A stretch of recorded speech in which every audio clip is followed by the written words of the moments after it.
Sebuah kecelakaan yang melibatkan pick-up Dua dan sepeda pasukan motor elit TNI terjadi di Jalan Angkatan Raya Harga Jual Cabai Rawit di BPBD pasar Sumeneb Madura, tradisional Jawa Timur kembali. memberikan bantuan sosial berupa masker.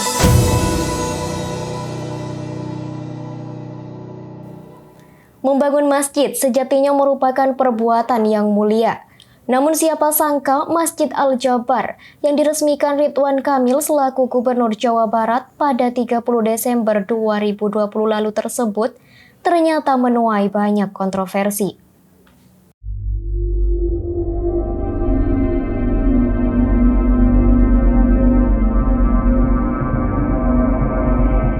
Masjid Al-Jabar yang merupakan masjid terbesar di Provinsi Jawa Barat kini ramai diperbincangkan di sosial media soal kemegahan dan kemewahannya. Masjid yang berdiri kokoh dan tampak mengapung di tengah kolam retensi tersebut mampu menampung sekitar 50.000 jamaah.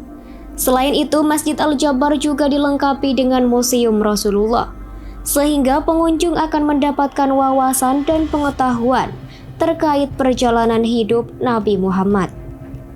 Masjid dengan desain arsitektur yang ramah lansia dan disabilitas tersebut menyita banyak perhatian pengunjung. Bahkan dari begitu banyaknya membuat akses jalan menuju masjid tersebut mengalami kemacetan. Tingginya volume kendaraan yang hendak menuju masjid tersebut ternyata tidak hanya mencerminkan sisi antusias positif. Di balik keindahan-keindahan yang ditawarkan dan antusiasme masyarakat, ternyata peresmian Masjid 9 Menara tersebut menuai pro kontra dari berbagai kalangan. Mulai dari bangunan masjid yang memakan biaya sekitar 1 triliun. Namun yang menjadi sorotan bukan banyaknya biaya yang habis dikeluarkan. Akan tetapi biaya dengan bilangan 1 triliun tersebut ternyata diambil dari kas daerah, alias anggaran pendapatan belanja daerah atau APBD. Beberapa warganet juga ikut berkomentar bahwa tidak sembarang dana bisa dipakai dalam pembuatan masjid.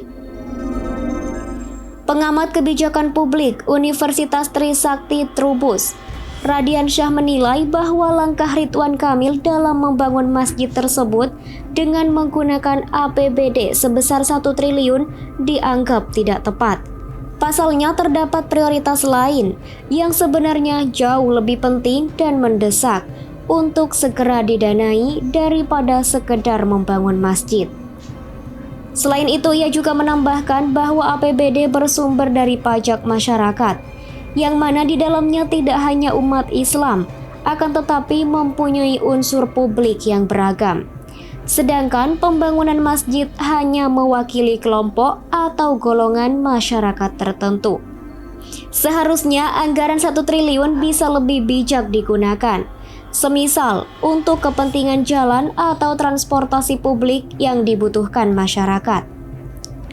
Dan masih banyak pro dan kontra lainnya atas diresmikannya masjid di Jawa Barat tersebut.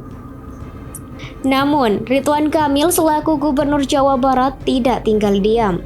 Dirinya juga menjelaskan bahwa penggunaan dana negara termasuk APBD tersebut merupakan kesepakatan bersama yang telah dibahas di Musyawarah Bersama Rakyat dan Forum Musrenbang, di mana di dalam forum tersebut rakyat juga bisa menitipkan aspirasi melalui Pemda atau sistem perwakilan, yaitu DPR atau DPRD. Hal ini juga berkaitan dengan jutaan warga melalui berbagai ormas Islam telah menitipkan aspirasi rakyat Jawa Barat sejak 7 tahun yang lalu agar dibangun Masjid Raya Provinsi. Sejalan dengan hal itu, ternyata pembangunan Masjid Istiqlal juga dibiayai dari dana APBN dengan besaran biaya mencapai 7 miliar. Berkaitan dengan soal aturan, sebenarnya apa yang dilakukan Gubernur Jawa Barat tersebut juga tidak dapat disalahkan. Karena hal itu juga diatur dalam Peraturan Bersama Menteri Agama dan Menteri Dalam Negeri Nomor 9 Tahun 2006 dan Nomor 8 Tahun 2006 tentang pedoman pelaksanaan tugas kepala daerah atau wakil kepala daerah dalam pemeliharaan kerukunan umat beragama pemberdayaan forum kerukunan umat beragama, dan pendirian rumah ibadah.